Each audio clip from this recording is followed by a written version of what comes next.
but theirs is worse. That one's worse. Yeah. Okay. It's going to take probably quite a few of them. I've been in the club for about 3 years. I've just never been a greeter before. We should fix this. Like get a different clamp on our thing. I've had fun talking to my neighbor. And I know this looks terrible. It does, but put it down, maybe. There we go. I think that's okay. It's going to stay there? Yeah. Okay, we turn it on. It's the button at the very bottom. I can't. Yep, see. it's on. It's on. I guess you have to hold it a little. You got the remote? Yeah, and just hit the power button if it comes on. Right. And I don't know, what do you got do from here? plugged in. That's, as long as we're connected, that's pretty much it.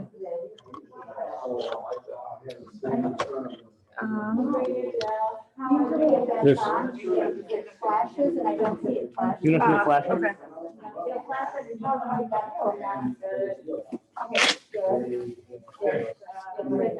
That should come on now. Okay. Hi, George. Hi, Mark. Good to see you. I'm glad you're back now. So you're going to be able to tell right along. Yeah, okay. Yeah. A couple days and leaving together. Yeah. It's good. We're gonna have a good summer, spring so far. Yeah, it's dry out there. Is it? Oh, I bet you. It's funny. Frank was telling us last time I saw him. Because you got a beautiful place. You're right on top. Then he says, "I can't golf." You have to look at a membership for the golf course to be able to play it. Huh? Hello, Heather. Whoa, hey. Testing. Here's your volume, Donna. I think that's our volume. Say hi, Ashok. Hello. Hi, Ashok. You want me to turn the volume down on the? Is that what it's from? I don't know.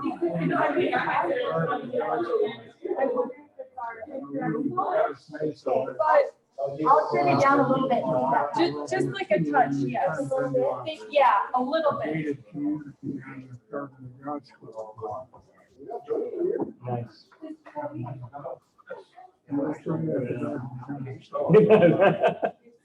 That's awesome. Very awesome. Let's see. Ashok, how are you doing today? Good. How are you, Mark? Is that better? Yes, they're doing real good. Next Wednesday is park cleanup. Yes. If it rains, I'll be there. Okay. I'm looking. We don't have to watch the grandkids on Wednesday anymore. And then I'm looking to find $100 bill, maybe. Yeah, someone did find $100 bill last time. Joseph did. He did. Yeah. Yeah, at the park. So. Yeah. Oh man, somebody was hurt. No, I don't. I'm just help setting up. Gone. Just help getting things set up and such for the meeting.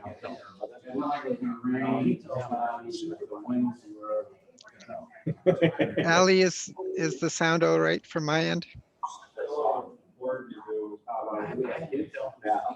Yes. Okay, thank you. Nice to see you. Good to see you too.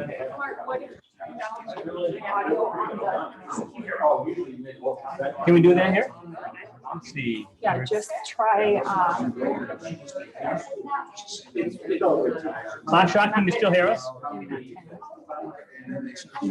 Yes, I can still hear you. Okay. So that's so it is. Yeah. Maybe we just reset. I don't know.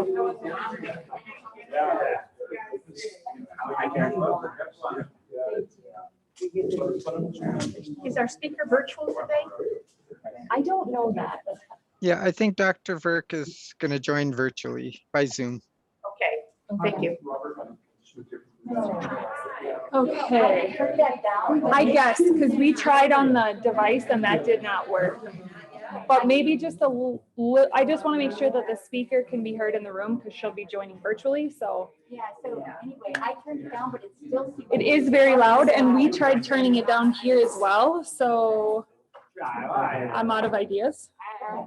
I mean, let's just wait and then if the other speaker is too loud. You can adjust it, okay, perfect. Because I'd rather it be that we can hear it versus we cannot, so.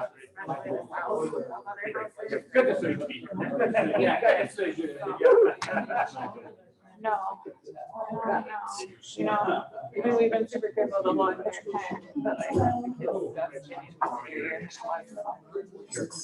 we'll see. I'm not gonna be the person to bring it there.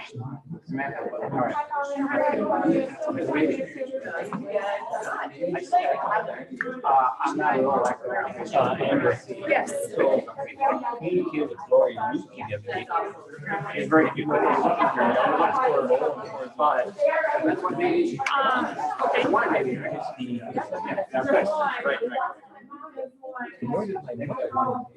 And Lori went, she went, Great.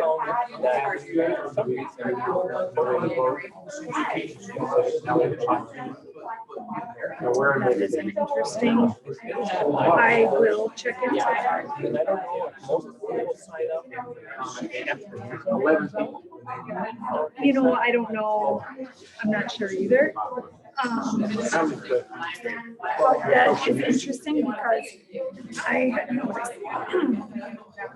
Do you know what the password is? Yeah.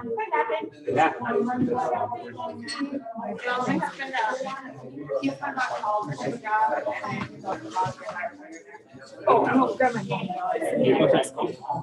Welcome to Marathon, Colorado. So, yeah. Nice. I have been tracking the Overwhelming. open rate. Well, no, we lost it there again. I'm just here to say I can't help you with anything, so. For nothing.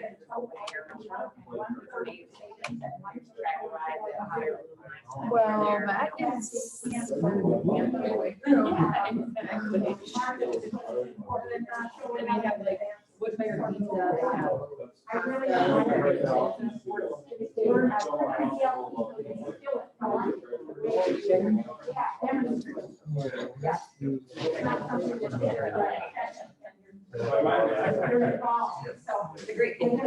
So that's 21.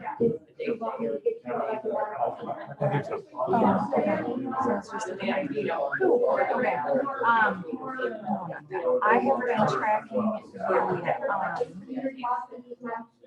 open rate, and it's only like a third, maybe half. And I thought it was because people were going to, it was going to their junk mail, you know? But that suggests to me that that's not what it is. How many of you my Gmail is closed? I don't know, I think it's a window. I really changed that. So I did, yes, you can drag and drop it. Oh, There's, I'll send you, I've been working on a document of if this is your email, this is how you fix it. And I have Gmail was the first one I did because that's what I have. So I will send you that document. Do you have your email pulled over? I need to know what the passcode is. You can enter it. I don't remember where you grabbed that from. Maybe. No, what meeting? So I want to log into this meeting on the iPad so that we can do the room. Oh. But I don't have the meeting.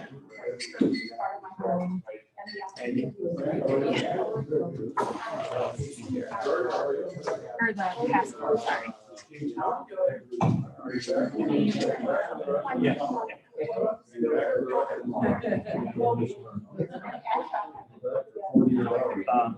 Yep, that's me.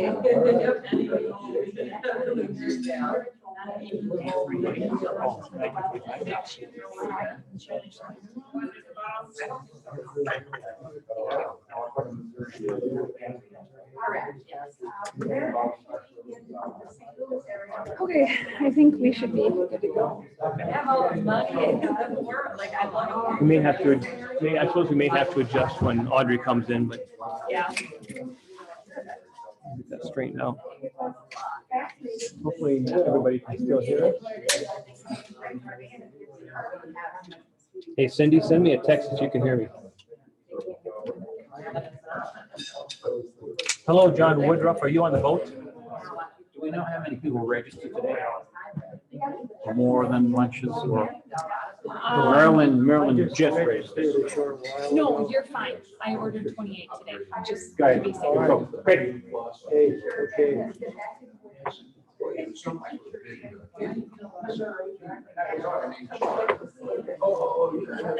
John Woodruff, how are you? Yes, How you doing there? I'm doing well. It's real sunny and warm. Well, good to hear. How was the sailboat? Sailing was fun. That's I was sitting on a beach to make up Rotary. All right. Well, you have a great day. Good to see you. Is that Myra? Who's talking? Mark Drips. Thank you for covering for me. You're very welcome. We'll see you later. Yep.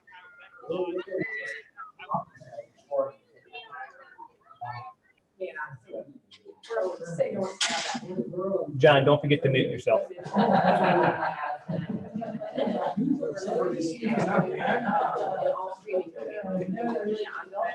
then it's free off of our internet, and it's gonna be, we're testing it out in the lab. That should be, a good solution for us. Because then you'll be able to take it to the cabin with you, and more people can take down your app. It'll be an app, you'll be able to have it. And that's where we're moving.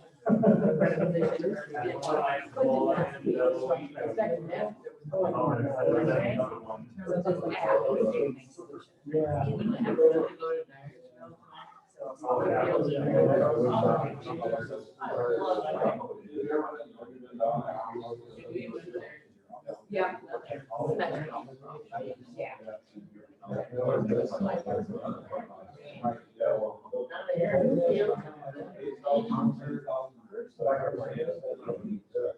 No, that's our main thing, it's like, if that's something in our budget here, marketing, we just got new investors. We just finally got a decent marketing budget. Like, we're all marketing, like, I was the only big investor, basically, in our residential that go forward. But now they're actually gonna have a budget for marketing. That way, we can put up the bill, you know, we can educate people for marketing. You don't have to get into the power. You have agency in your home, right? They're actually, I heard they That's contracted 350 buses. You actually parking about 3 miles down. Probably my school buses that would be. It was kind of scary, it was like, March 20th. We all. We thought we were coming in town, we thought we were done. We haven't got to the week to go off, people were like, I can't do Zoom calls, you know. Work, I do the business sector. All they're talking about is Iowa. And I'm like, oh, wait a second. Bert Lancaster did a great job. My requires a survey that you have to tie into that or last mile, but I can't go there. I can't imagine the second marketing budget. We got something in the almost like at least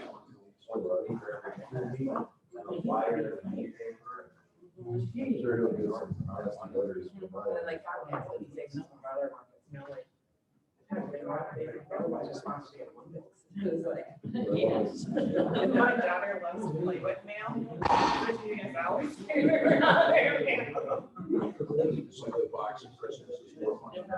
yeah. Yeah, she goes like email box and then I put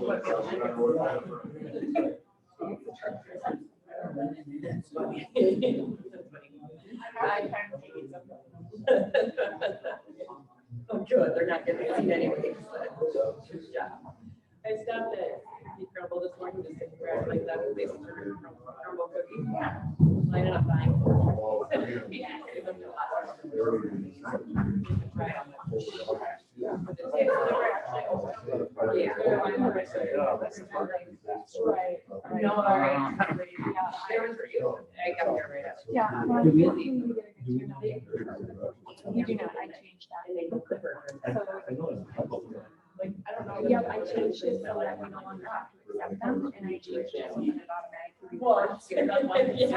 We don't have that huge. The meeting's being recorded and everybody's ears are reading. And then copy. Did She said she did. And, but she said once the speaker came on, she would adjust it more if you needed. Anything else? No, you're free to go, yeah.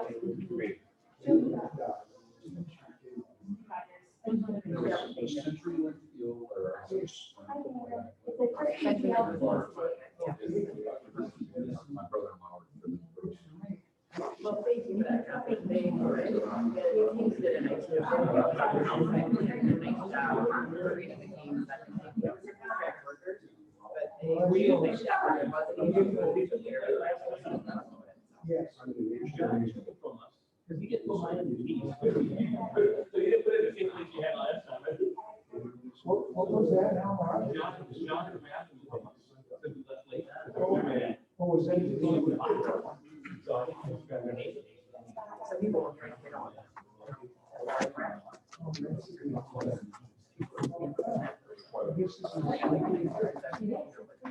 President's here. Hello, hello. Rocking the road. I have 14. Okay, on mine. Oh, perfect, okay.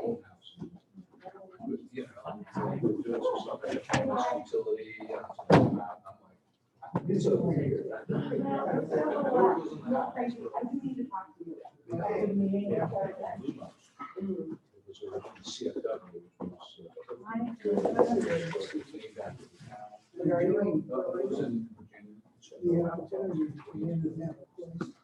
Somebody else in GW, which was. The letters were. They were out. Still. Good afternoon. Good afternoon. So I think we should all wave at each other. Hello, everybody online. Welcome to the August 12th midday meeting of the Rotary Club of Rochester. I am Audrey Betcher, the president of your club. To get things started, Phil is going to lead us in the four-way test. Returning the four-way test. Of All the things we think, say, or do. First, is it the truth? Second, is it fair to all concerned? Third, will it build goodwill and better friendships? Fourth, will it be beneficial to all concerned? Thank you, Phil. All right, I'm going to do the reflection today. The Rotary Board has approved the strategic plan at our last board meeting. And so I have copies of it that I will have out at the table if you want to take one after the meeting. And as you all know, I'm a huge supporter and believer in strategic plans. And so with that in mind, I'm going to share some of my favorite quotes about strategy. Planning is bringing the future into the present so that you can do something about it right now. That's from Alan Lakin. Efforts and courage are not enough without purpose and direction. John F. Kennedy. Strategy without tactics is the slowest route to victory. Tactics without strategy is the noise before defeat. Sun Tzu. And for Morris Chang, without strategy, execution is aimless. Without execution, strategy is useless. So as we work on what comes next after, now that we have our strategic plan, our next step is to what are the tactics that go into that. So we will be working on that, and you'll be hearing more. You'll be hearing more. All right. Allie will introduce our guest. That one doesn't work. And you're gonna have to completely undo that one. All right.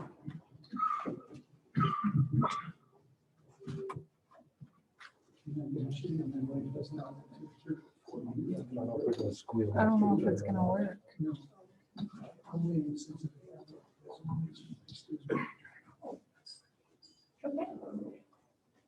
All right, hello to all our guests out there, and guests and speaker, and I want to welcome once again Robert Flanders, and give us, for those who may be online and with us up via Zoom, may not have had the pleasure of meeting you, would stand up and tell us a little bit about how you got here, your Rotary. Yes, I just moved here a month or so ago. My wife is the new head of school at the Rochester Montessori School. We moved here from the Shenandoah Valley in Virginia. I'm not from there. I originally grew up in New Orleans. So my wife's from Connecticut. And I tell people I married a Yankee who's a Red Sox fan. Robert is with us for the third time, and he has given us interesting pieces of information about what got them here, and we hope that we can continue to interest you. I know you are a past president of your Rotary Club, and you bring a world of experience. We're delighted to have you here today. Thank you very much. And do we have anybody online? Oh, I have no idea. Okay. I don't know. I don't think so. I can't see the screen. Do we have any visitors online? Can somebody? I You don't think so? If you are a visitor online, please unmute yourself and say hello. Or if you're not a visitor. Okay, all right. So birthdays and anniversaries. Jill Cordes, August 13th. Nick Hollis, August 17th. Mark Hatzavar, August 22nd. And Sue Drips, August 23rd. Anniversary, we have Joe Hammes, who's celebrating his 5th anniversary with Rotary on August 15th. Let's celebrate these birthdays and anniversaries.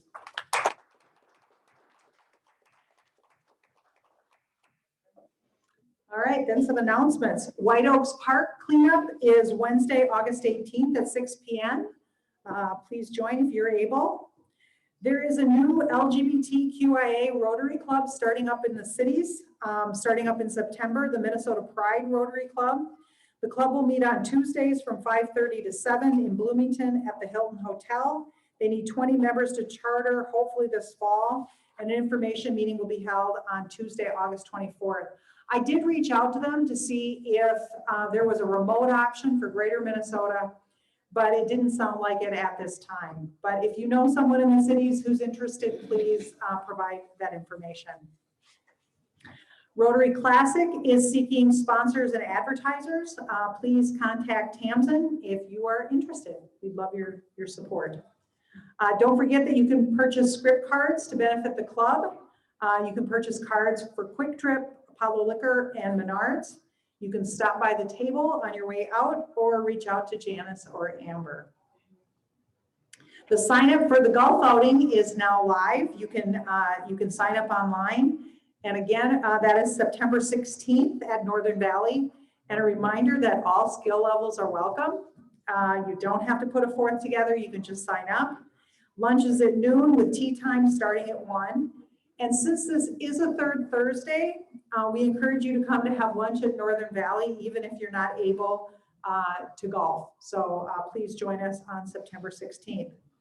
Our Rotaract researcher, we just got news that he is arriving tomorrow. And so his first host family is Bill Wichter and Elaine Case. So we look forward to him joining us very shortly. Some things happened at the board meeting. I already mentioned that the strategic plan was approved.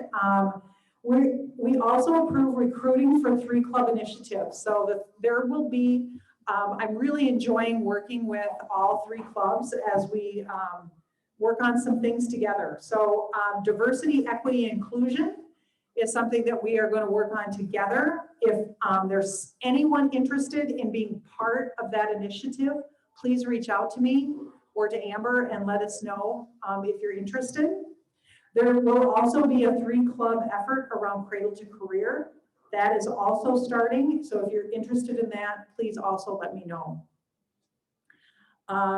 So we had a couple of requests. We're still working on the, one thing that happened is back in 2019, 2020, the youth exchange student paid for their year-end trip that got canceled due to COVID, and the 3 clubs have agreed to reimburse that student. There's also a literacy project that Rochester Schools reached out to the 3 clubs, and we are also going to support that too. 2 donors came forward to pay for the majority of the cost, and so there's just $500 to split between the 3 clubs. And that was also approved at the meeting, and we're working on which fund that's coming out of. And we did approve the appointments to the foundation board. So those are some updates from the last board meeting. Next week is our 3rd Thursday small groups. So enjoy your time with your small group. And we will be back here on August 26th, where our speaker will be Dr. Julie Ponto from Winona State University. Are there any other announcements from the club? Question. Yeah. Did I hear you say the script cards are now here for sale? You can order them. Oh. We'll place an order. We don't have, there's some that have been ordered and then they were quickly spoken for. So we're working on getting some inventory of them. Okay. Thank you for the clarification. Yes. Great question. Thank you. Question. Yeah. What's the subject from Winona State speaker? She's going to be talking about global health. Yep. And connections to Minnesota. Yep. All right. Is Ashok on? Should this be recorded? Ashok is, and it is recording. Okay. Yep. And with that, I am going to turn it over to Ashok to introduce our speaker. Thank you very much, Ms. President. It is my honor to introduce to our club our global health speaker for year. It's Dr. Avinash Virk.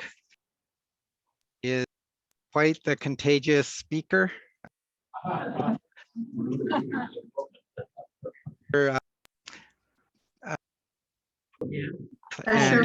Ashok, you're on mute. I think you have maybe how's that? Internet problem. You're on mute again. Where's Mark? Mark, it's broke again. Is that better? Never. Yeah, we can get speaker view. Okay.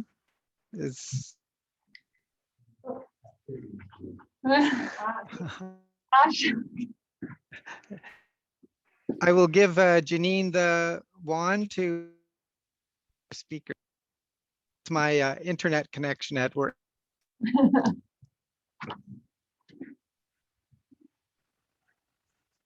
It doesn't stay on enough for. Ashok, if you want, I can jump in and do the introduction. Thank you.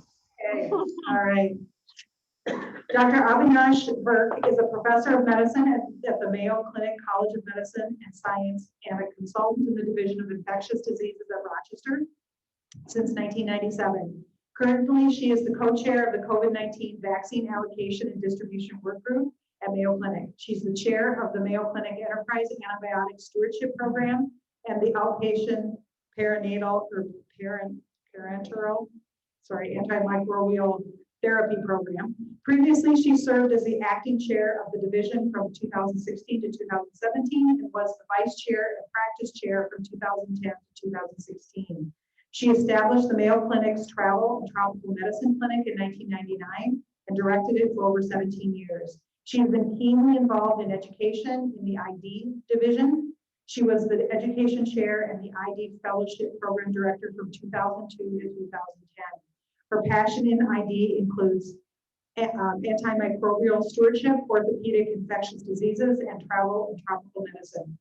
Dr. Virk received her medical degree from Assam Medical College, India, graduating in the top 5 of her class.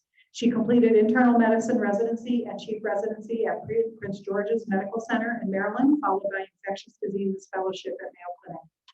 Dr. Virk. Thank you so much for the invitation. Really honored to be here today. Can you all hear me clearly? Oh, yeah. Okay, perfect. So I will share some of my slides. Can you see my slides? Actually, sorry, I need to do one other thing. I need to share my screen first. So let me go back to that. Share screen. Oh, it says host disabled participant screen sharing. Yeah, that, I'll tell you what. Hang on just a second. Okay, no problems. This is the new world order, right? That's kind of like standard Zoom. I'm muted, I'm video muted, participation issues, but hey, it's better than not being able to do this. All right. Now you're co-host. Awesome. Okay, so here we go. And can you see my screen now? Yes. Awesome. So I'm just going to cover some of the questions that are probably on many people's minds about what's happening globally and locally in terms of COVID-19 and vaccinations. So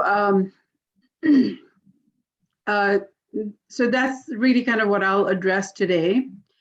So this is information from WHO as of Monday in terms of global numbers of infections worldwide. 202 million cases all over, with about 4.2 million or 4.3 million people who have already lost their lives since the beginning of the pandemic. So when we look at these cases and see where they're occurring, they're essentially if you look at these different color bars here, the yellows are the Americas, the lighter yellow is Europe, purple is Asia, blue is Eastern Mediterranean, or aqua, I suppose, and then a small sliver of Africa here that you can see, and the Western Pacific. Those are the kind of the colors of the different WHO regions.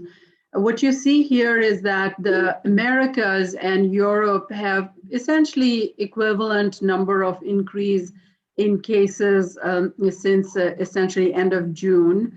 And of course, India had a large increase back in April, which largely accounts for that big increase that you see here in April. I'm sorry, the computer is really sensitive, so I'm trying not to touch it. And what you see in the next slide is that these are number of deaths. The deaths in the Americas are a lot more than we are seeing in Europe, even though the number of cases seem to be equivalent.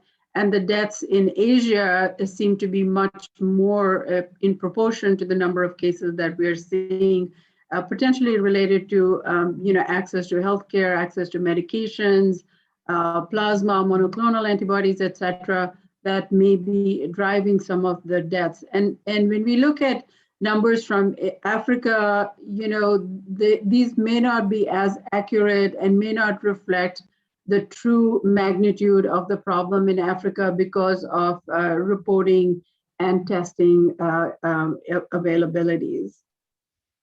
Coming to look at, in terms of what are the top few countries in terms of numbers, you can see this is again, WHO data in terms of the top 6 nations.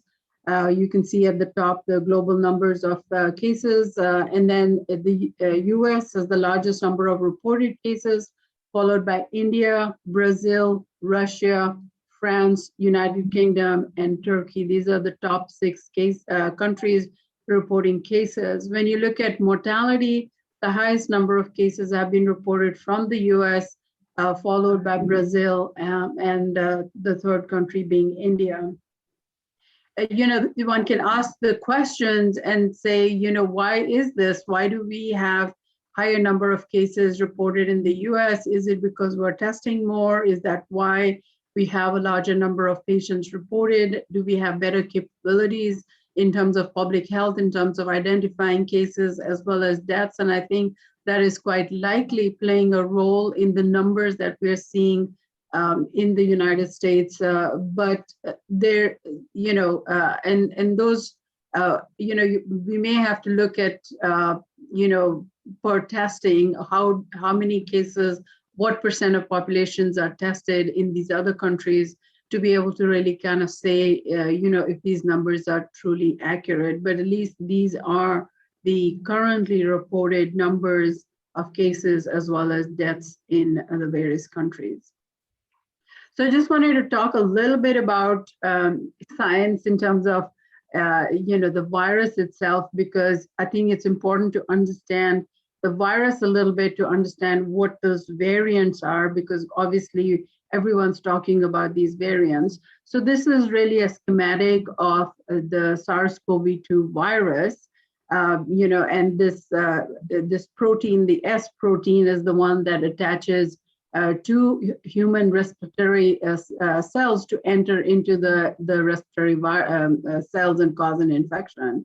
And on the right is a schematic of a kind of a more deeper dive of what the spike protein looks like. It has this thing called the RBD, which is a receptor binding domain, which is the area that attaches to the host cell, and then it enters into the cell and causes its problems.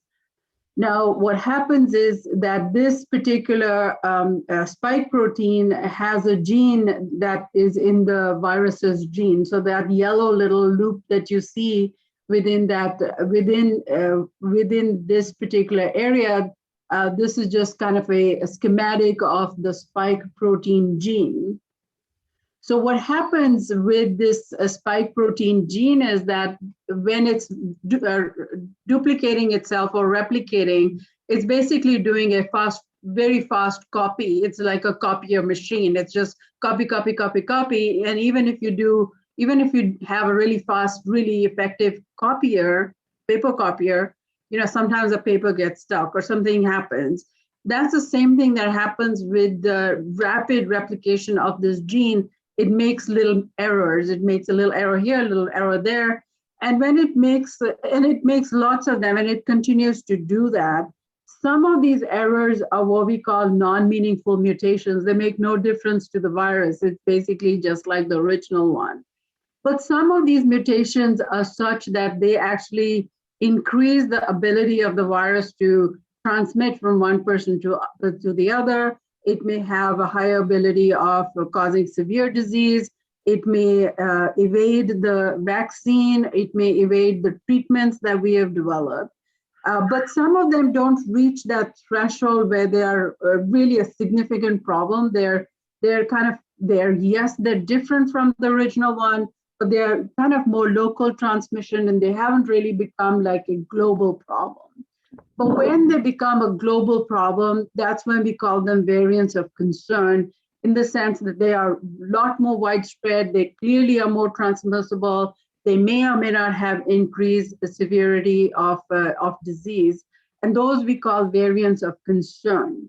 So basically, since the beginning of the pandemic, there have been a number of these that have been identified, these as in these mutations that have been identified. Some of those, we call them variants of interest, and those are the ones that are listed on the left here, Eta, Iota, Kappa, and Lambda, and you can see where all they originated and when they were originally found. And most of these have not really had any kind of impact on the vaccine effectiveness. Whereas the ones on the right, you can see these are variants of concern, and these have really become of global concern. And those are alpha, beta, gamma, and delta. And of course, currently we're dealing with delta in most of the world. And you can see that the alpha came in UK, started in September 2020. The beta was the South African one back in May. The Gamma is mostly in Brazil, but has gone to a few other places, but the largest transmission has thus far of the variants being the Delta. And you can see that although these the vaccines that we currently have are quite effective in preventing severe disease from these particular variants of concern, but their overall effectiveness is a little bit reduced from those vaccines. So that means people are capable of picking up an infection, but hopefully most of them won't go into severe disease, but some, particularly who are immune compromised, etc., can still get severe disease with the Delta variant, even if they're vaccinated. So this is just a kind of a map that I took from one of the mutations website.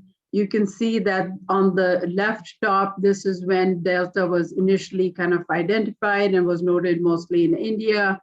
And there are variations of the Delta as well, the AY1, AY2, AY3. And by March, you can see that by travel, people were traveling and we didn't really, the world, the scientific world and the world didn't know that there was a fair amount of Delta already floating around. And so people were traveling already to other countries. And by March, you can see that it had already traveled to a number of other countries. By June, the transmission has increased tremendously, and it also includes the AY1 and other mutations of the Delta itself. And then this is as of August, as of essentially this week, it's essentially present in pretty much almost all of the countries of the world. And this is a very interesting diagram that again demonstrates how these things are changing over time. So this is from nextstrain.org. This is basically an open website for scientists to essentially publish these different variants so that we can keep track of which variant is occurring in which parts of the world and how it's evolving. And so this particular website keeps track of that. So what you see on the upper panel is from the beginning of the pandemic all the way to current. So if you look on the left here, it's all these gray ones. These are minor mutations that continued happening, but they were identified over time. But then as we got into a further part of the pandemic, so this is about December here, I can't see the date here, but this is about December, where the UK variant was kind of like the predominant variant, and it kind of became the predominant variant early part of 2021. And Delta was just a small emerging blip. But as the Delta continued increasing, the UK variant has actually diminished quite a bit. And we see that here in the US as well. And this is kind of a more close-up view. You can see that, by April, UK variant was kind of the largest one in the world.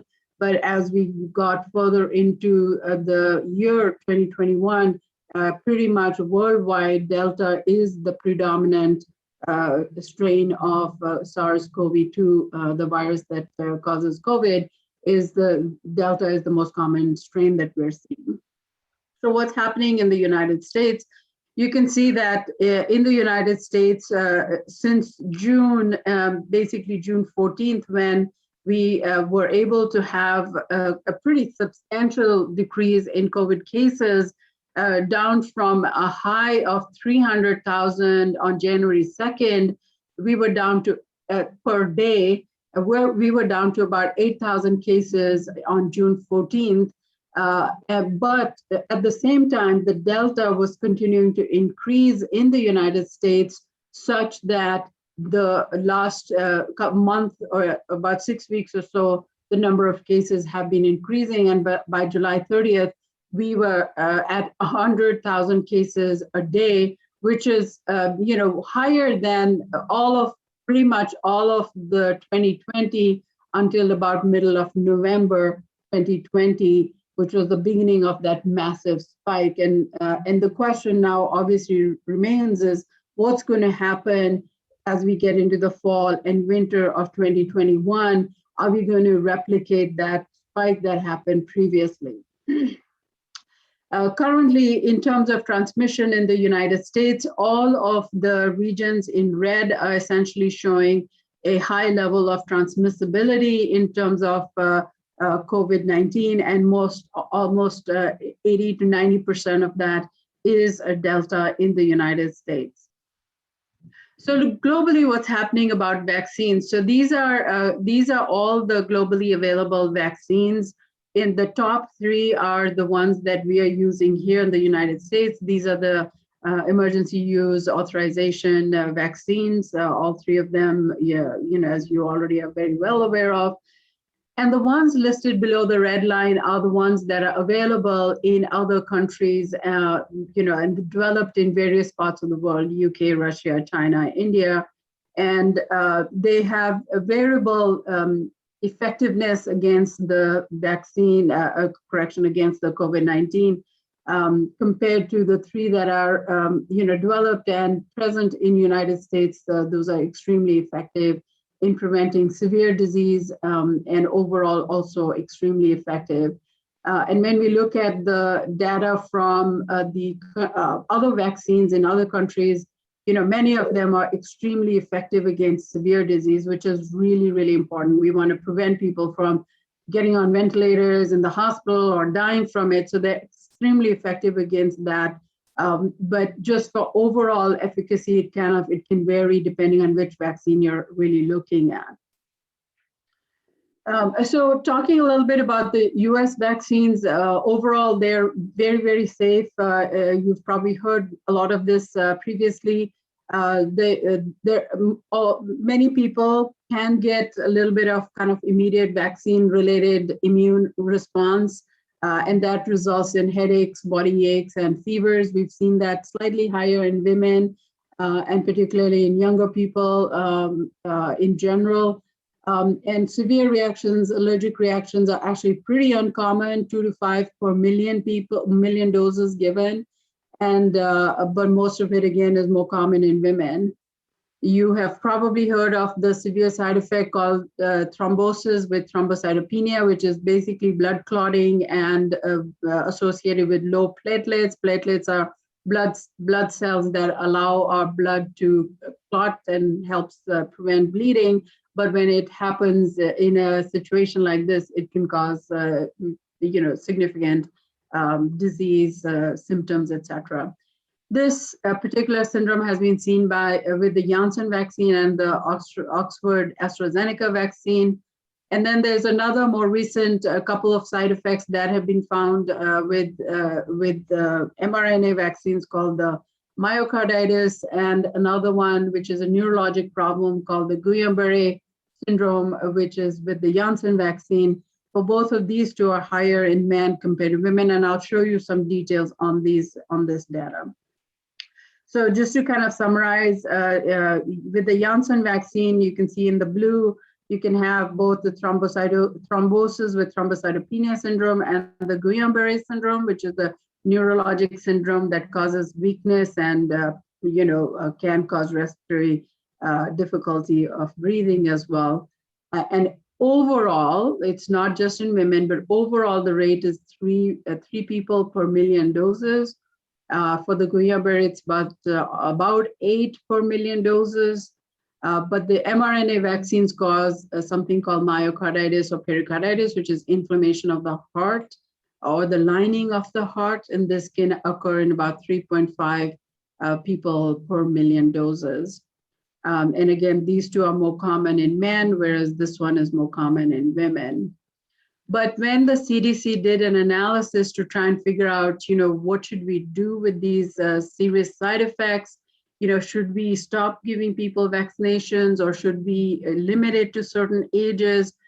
They had a very in-depth discussion about all the data that was available, and they have a lot of data that they looked at for the reported adverse effects, for all the mortality, hospitalizations, cases, all the data that's available. And this is really a summary of what they kind of calculated. So based on the rates of infections on June 19th, which, as I showed you just a recent while ago, that was really at the nadir, close to the lowest level of infections that we had seen for a while. Right now, our cases are a lot higher, but even if you take those rates of, about 10,000 cases a day, if you gave 1 million people the Janssen vaccine, you would see, as you can see here, you would see the thrombosis, the clotting problem. You would see in about maybe 10 women of 30 to 49 years of age, 5 of 18 to 29, and 4 of about 50 to 64. Most of these occurred in people less than 60. Majority, maybe one odd, was about 50, but most of these were in women less than 50 years of age. But on the other side, what you see is you would prevent 5,900 hospitalizations, 8,040 deaths in women of 65 years of age, and similarly 1,600 hospitalizations and 120 deaths in women between 50 to 64, 900 deaths, 900 hospitalizations and 20 deaths in women between 30 to 49, 700 hospitalizations and 5 deaths in women between 18 and 29 years of age. And similarly, when we divide that and look at it from a male perspective, perspective, the GBS, which is the neurologic syndrome, which is a little bit higher in men than in women. So you can see the black ones are the GBS and the orange ones are the clotting problem. The neurologic problem is a little bit more common in men, particularly in the 50 to 64 years of age. But men have a higher rate of hospitalization and deaths compared to women. And therefore, the numbers of people who are prevented from being hospitalized or dying with 1 million doses of the vaccine is a lot higher in men than in women. But what that means is that the risk of the vaccine is fairly low compared to how many people are actually benefiting from these vaccines. And very similarly, you can see the same kind of numbers with the mRNA vaccines. And this is for the problem that we talked about, the heart inflammation, the myocarditis. The myocarditis is more common in men, younger men, basically less than 30 years of age. But you can see how many hospitalizations and how many deaths are saved by giving those 1 million doses. And that is the reason why CDC back in June said that, no, I think we should continue vaccinating people. But now when you do fast forward and you look at the number of cases that we have right now, this equation of how many hospitalizations and deaths are prevented is a lot larger than how many, the risks of these vaccines. So what's going on with global vaccination rates? So this is from WHO. This is persons fully vaccinated per 100 population. And the darkest green are more than 29.99. So basically more than 30% population, vaccinated. And then it basically goes from 20 to 29%, 10 to 19.99%, 3 to 10%, and less than 3%. And so the lighter it gets, the less the vaccination rates.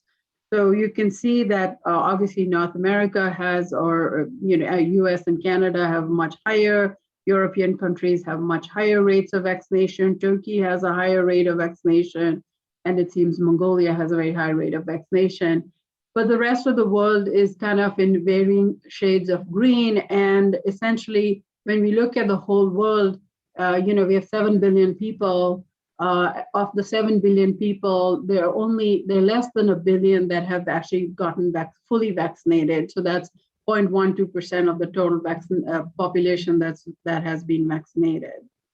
And unfortunately, this variation, there is a fair amount of global inequity. This is from Bloomberg, from their kind of evaluation, that obviously the wealthier nations have a much higher likelihood of getting access to vaccinations as opposed to much of the world that has lower access to vaccinations because of their ability to buy and distribute vaccines. What's going on in the United States, just coming back again to the US, about 50.3%, this is as of yesterday, 50.3% of, if you just look at the whole US population, is vaccinated. Obviously, the vaccine is only available for people over 12 years of age right now. So if you look at people, all the US population above 12 years of age, what percent? It's 58.8% that's vaccinated fully. And then if you look at people who are over 65 years of age, it's fantastic. 80.5% are vaccinated. Of course, a much smaller number of people are within that age group. And when we look at just one dose, meaning that people haven't finished their second doses yet, that number is at 58.9% of all U.S. population. So, hopefully this will continue to increase, which will hopefully then, turn the tide in terms of actions. So when we look at the, the tracker in terms of what percent is vaccinated by geographic regions, you can see that the Northeast is very high rates of vaccination. Minnesota is at 57.1%. Depends on, some of these numbers are a few percent up and down because of, which day you calculate that number. So what does this mean for the US? So this is a really nice graphic from the CDC. What it shows is that this left part, these are number of infections, and the blue part is as vaccinations are increasing. So basically, let's focus on the right lower part. Basically, as vaccinations increased in people over 75 years of age, their infections continued to decrease. And that pattern you can basically see in all of the ones that can receive the vaccine, except that in the younger population, there is a blip of infections that is happening, and that could be because of their activities and whether they're masking or not masking, and of course the likelihood of picking up Delta infection somewhere from whatever they're doing.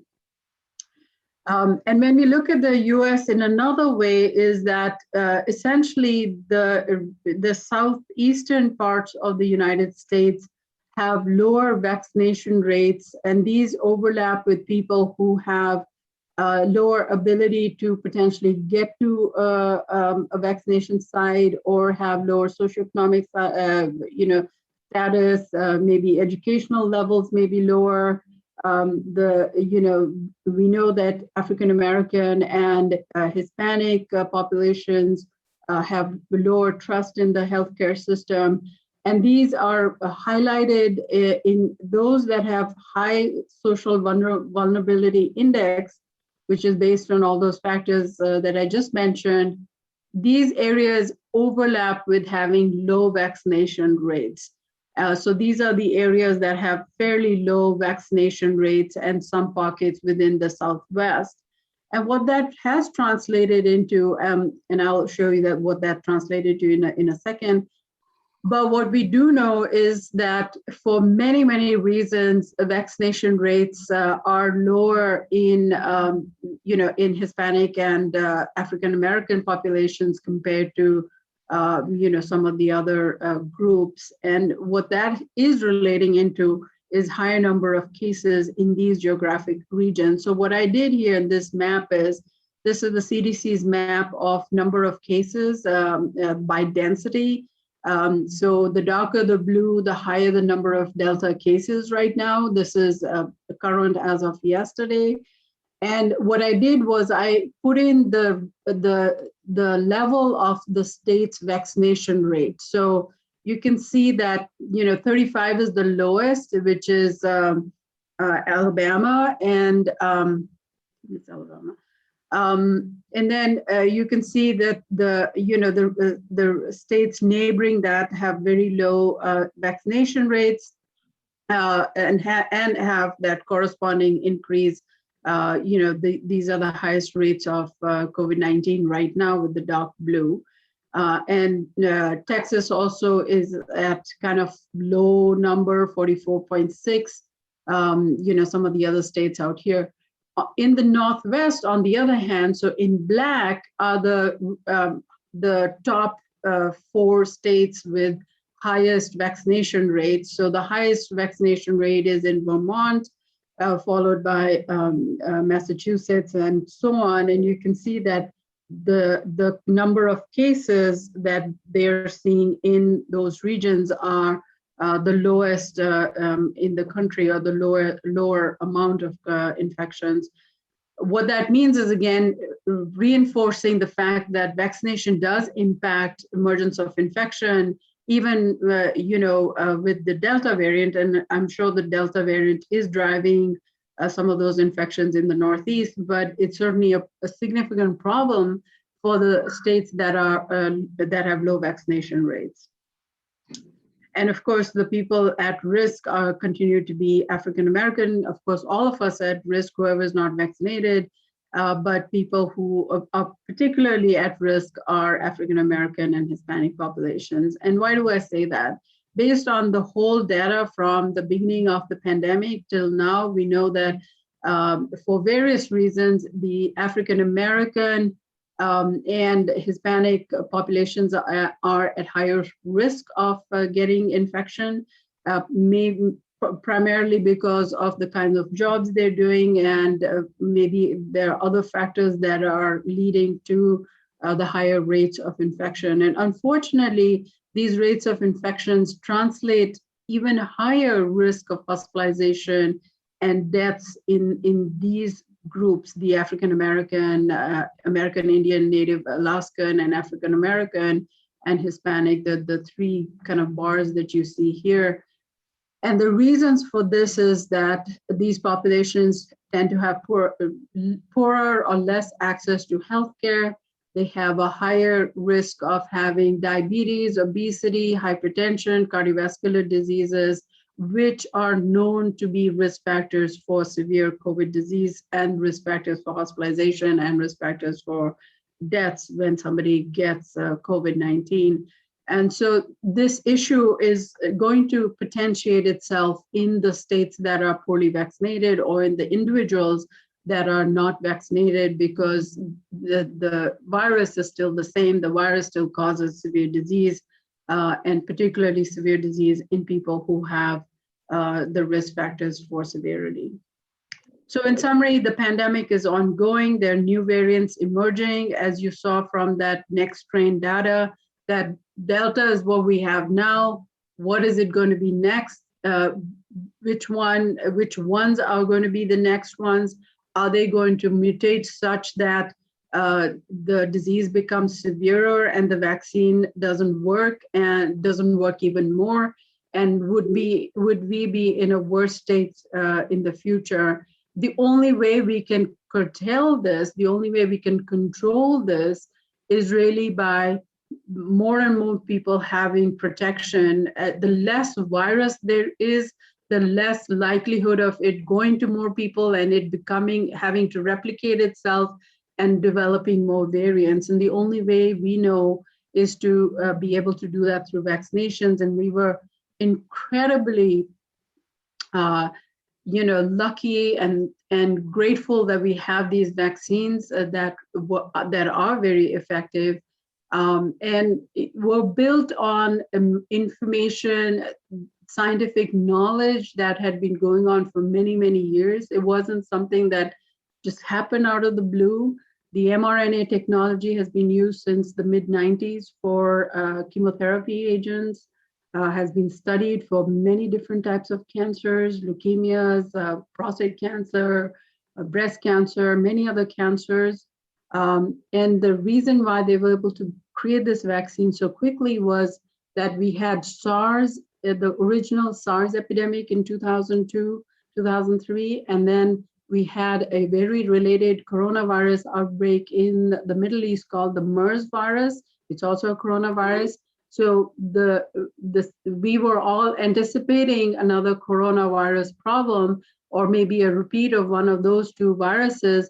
And so there were scientists who were already looking at which part of the virus is the one that causes the infection and is the critical part that we can kind of try and block with the vaccine. And that we already knew even before the COVID-19 happened, that coronaviruses enter the cell through the spike protein. So when the whole genome of the virus was identified on January 10th, 2020, because now the technologies are so cool that they can actually do the whole genome analysis within a few days, they knew exactly where that gene for the spike protein was, and therefore they were able to create the vaccines very quickly. So our national vaccination rates are still relatively low. Clearly, we can save many, many lives if more people get vaccinated, and hopefully we can basically limit this, pandemic. Because for people who are not vaccinated, it's a risk for themselves, but they are also a risk to friends, family, and colleagues and others who are maybe not able to produce a good antibody response, such as the immune compromised patients who are going through chemotherapy, who have transplants, who are other autoimmune diseases for which they're taking immune suppressive medications. And so those people we know are going to be at risk of picking up the Delta or another variant and potentially die from that. So please get vaccinated, encourage others to get vaccinated, and share with them that we are still in the midst of the pandemic. Thank you, and I will be happy to take questions.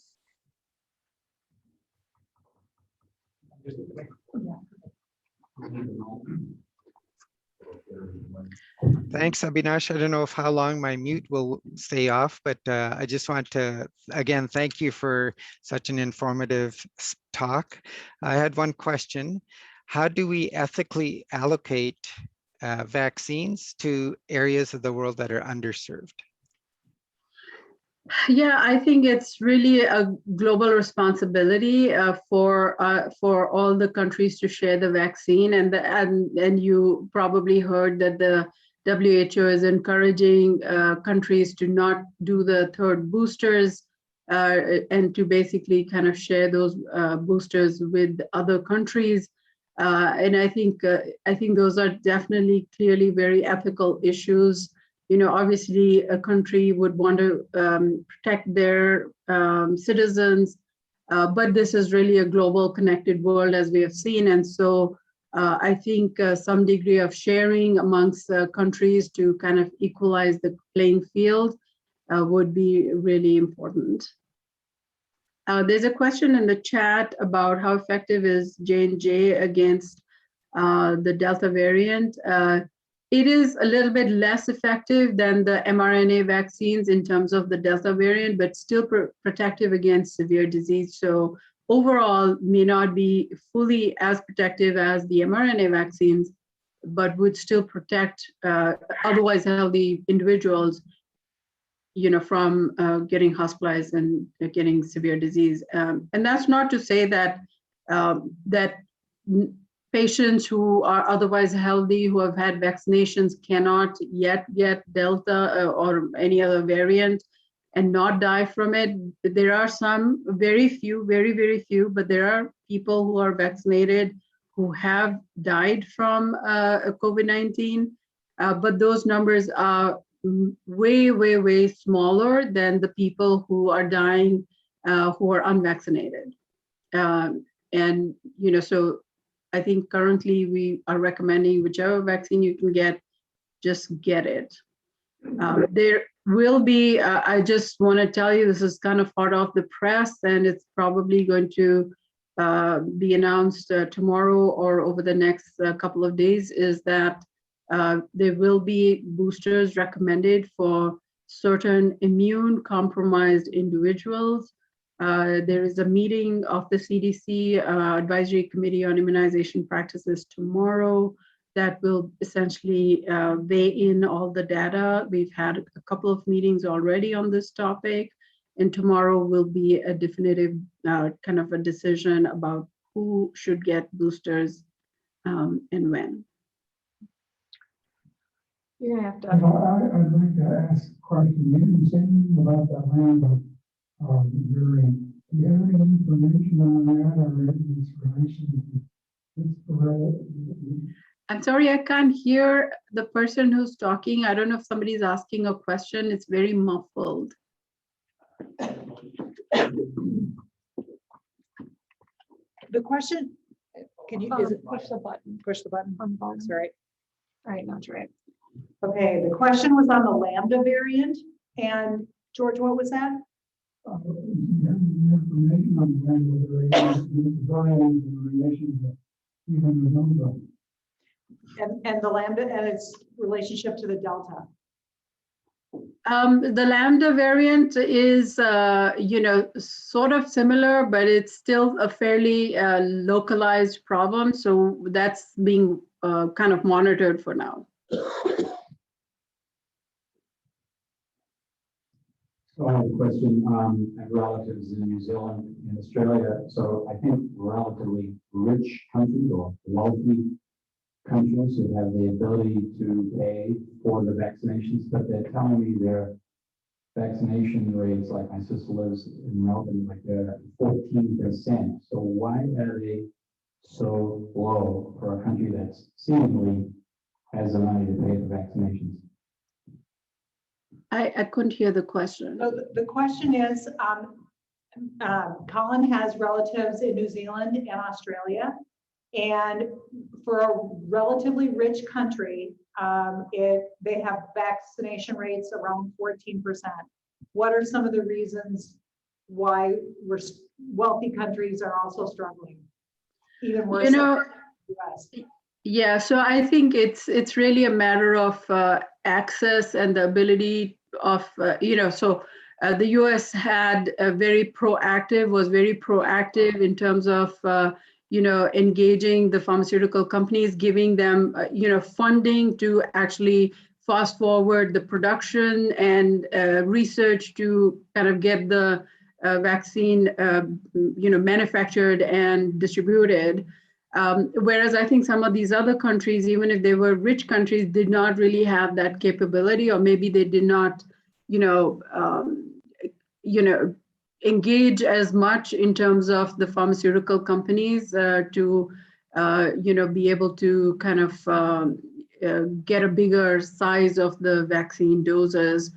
Additionally, I think I just, I don't know what the capability of these companies is to completely, to be able to provide enough number of doses. Currently, the AstraZeneca and the 3 EUA vaccines are the top 4 vaccines in the world. And, everyone wants those 4 vaccines.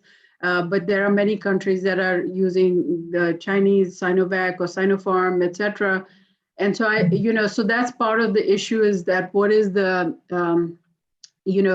even if they did have the money, is the pharmaceutical company, or do the pharmaceutical companies have the capability of providing them with enough doses? I have a question. Hopefully you can hear me. The status of the current vaccines, and my question is, are they being improved or modified to accommodate some of these known variants, or are we going to have to wait till we do boosters or some other method to be current with the vaccines? So the question was, are the current vaccines being modified to handle the new variants, or will we have to wait for boosters? Yes, so both Moderna and Pfizer are studying modifications of the vaccine. They have accounted for particularly the South African variant, but they've already been looking at boosters and shown that when you give a booster, the original Moderna booster compared to the booster that had the modification for the beta variant or the South African variant, the vaccine response was very similar. So, the question is, would just another booster with the regular old Moderna be the same as, having the mutation in there? Those things are currently being studied right now. So presumably in the future, we will have adapted vaccines, which is the beauty of some of this technology is that, we can actually change the spike protein, the mRNA within the vaccine to kind of meet the mutations that might be emerging. Dr. Burke, thank you so much. I appreciate your presentation today. As a thank you for your presentation, a gift will be given to Community Health Service, Inc. And we thank you again for your presentation today. Thank you. Thank you so much.